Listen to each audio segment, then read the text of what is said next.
नाज़रीन, मुल्क में महंगाई की शरह गुज़श्ता 47 सालों का रिकॉर्ड तोड़ चुकी है। बिजली महंगी हो चुकी है, पेट्रोल महंगा हो चुका है, अशियाए खुरनोश की कीमतों में इजाफा हो चुका है। वो जो माजी में कहा करते थे कि पेट्रोल को सस्ता करना चाहिए, अब उनके इकदाम आप सबके सामने हैं। माजी के अंदर जो कहा करते थे कि PTI की हुकूमत को आइन में लिख देना चाहिए कि IMF की बात को मिन्नवन तस्लीम किया जाना चाहिए, अब उनकी बातें भी आपके सामने हैं। हारून साहब, ये सियासत में दोहरा मायार कब खत्म होगा? इस वक्त तो आलमी मंडी में तेल सस्ता है और इधर कीमतें क्या? वो कभी भी नहीं खत्म होगा यार। देखें ना भाई, इतना दोहरा म्यार कोई आज शुरू हुआ। बात ये है कि ठीक वही प्राइस है जिस वक्त ये कह रहे थे ना, इस वक्त 88 से लेके 92 डॉलर तक है जी। तो ठीक यही प्राइस ही जब शहबाज शरीफ साहब ये खुतबा दे रहे थे। देखिए, अब मैं आपसे अर्ज करता हूँ, गुजारे ये है कि इन्होंने कमाल ऐसा किया कि जिसकी कोई मिसाल ही नहीं है पाकिस्तान की तारीख में। जून में जब डॉलर 248 रुपए का था, 248 रुपए का, बेपनाह फ्यूल खरीद लिया, डीजल इंपोर्ट कर लिया, पेट्रोल इंपोर्ट कर लिया, मिट्टी का तेल इंपोर्ट कर लिया। अब ये प्राइस कम कर ही नहीं सकते। ओ भाई, आपसे किसने कहा था? ये कौन से माहिरीन हैं जिन्हें ये समझ नहीं आती कि चीज़ों की कीमत बढ़ने वाली है या गिरने वाली है? एक ख़ास हद के बाद प्राइस गिरनी होती है। फिर ये है कि भाई आप एक हद तक चलिए मंगवा लें। कोई इनका ये ख्याल था कि डॉलर को 500 रुपये का हो जाएगा, ये तो नहीं हो सकता था। ज़ाहिर है IMF से मुज़ाकरात हो रहे थे, इन्हें मालूम था। मैं आपसे बार बार कहता हूँ, ये डरे सहमे हुए लोग हैं। ये है तमाशा। अब ये इस वक्त कम नहीं कर सकते, ये कुछ अर्से के बाद कम करेंगे। फिर उसमें ये कह रहे हैं कि वो आप हम लोगों से कहेंगे कि देखिए नए माली साल में हमने ये कर दिया और ये कर दिया और फलां कर दी। ये है किस्सा सर। हारून साहब, महंगाई की जो मजमूई शरह इस वक्त पहुंच चुकी है, ये कम कैसे होगी? जो जिस 47 साल पहले का आप जिक्र कर रहे हैं, क्या हुआ था उस वक्त? इंडस्ट्री टेक ओवर कर ली थी भुट्टो साहब ने। जी जी जी। ये रातों रात आधे से भी कम कर दी थी अपनी पाकिस्तान, खुद हुक्म जारी करके। ओपन मार्केट में नहीं था उस वक्त डॉलर, हुक्म जारी करके आधे से भी कम कर दी पाकिस्तानी रुपए की कदर। डॉलर की 2-2.5 गुना जो है वो बढ़ गई। 3.5-4 रुपए का 5 रुपए का डॉलर होता था, जहाँ तक मुझे याद है।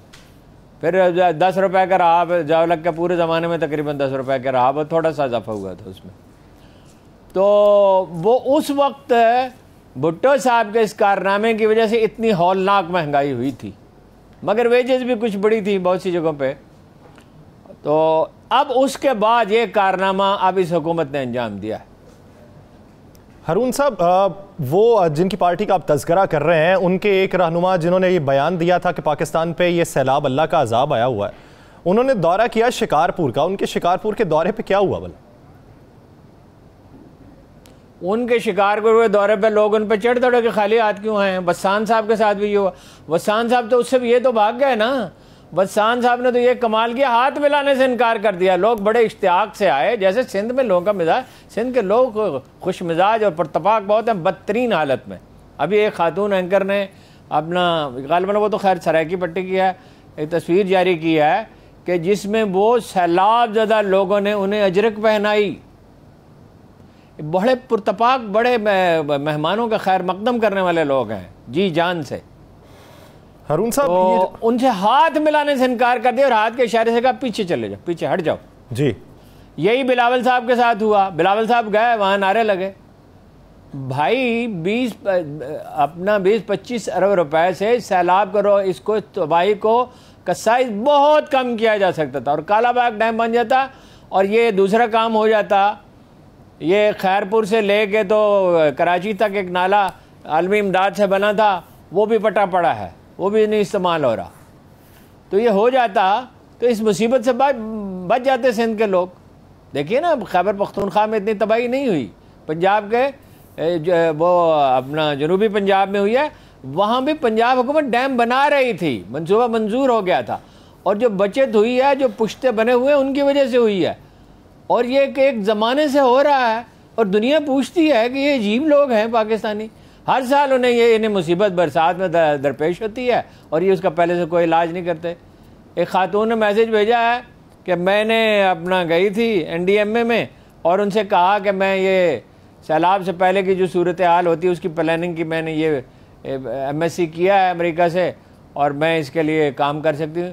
उन्होंने कहा नहीं, हम तो जो सैलाब के बाद होता है उसको देखते हैं, सैलाब से पहले की मनसूबाबंदी हम नहीं करते। चुनाचे उनको वापस भेज दिया।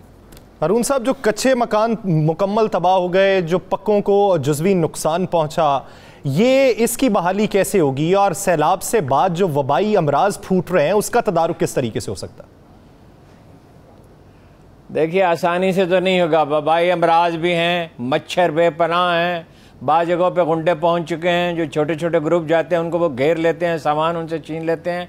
मच्छर इतने हैं कि कोई हद नहीं। ज़ाहिर है बरसात, डेंगू फैल रहा है और हैज़ा बहुत, ये नौशहरा में और चार सिद्दा वगैरह में हैज़ा बहुत 3-3 हज़ार मरीज़ हैं।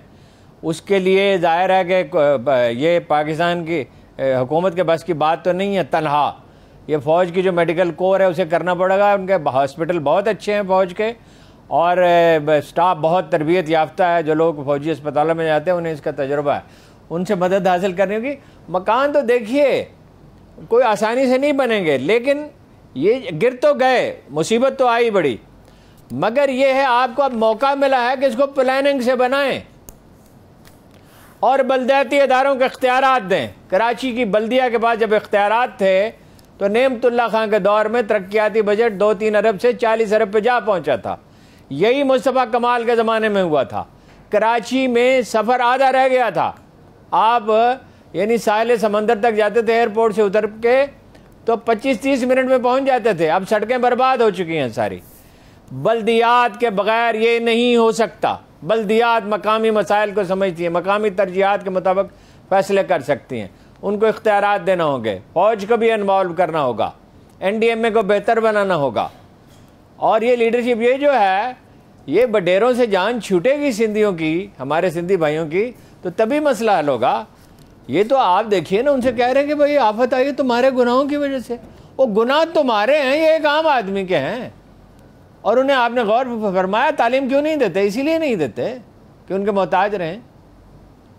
हारून साहब, ये देखिए कि इतना बड़ा अलमिया हुआ। पंजाब के 2 साबिक वज़राए आला हमजा शहबाज साहब और उस्मान बुज़दार साहब, क्या आपको कहीं दिखाई दिए? आज बुज़दार साहब कहीं नज़र आए थे, हमजा साहब तो लंदन में हैं। आपने गौर फरमाया कि वो जो नवाज शरीफ साहब ने तकरीर की उसमें हमजा का जिक्र ही नहीं किया। उनके वालिद भी उनकी नाहली पे खुश हैं, उनके चचा भी ताया भी ना खुश हैं उनकी नाहली पे। उन्होंने मरियम का जिक्र किया, शहबाज शरीफ का जिक्र किया, हमजा का जिक्र ही नहीं किया। वो वहाँ जाके बैठे हुए हैं। और उस्मान बुज़दार साहब, आपको पता है मेरी राय तो बहुत ख़राब है पहले दिन से उनके बारे में। काम के ना काज के, पाव भर अनाज के।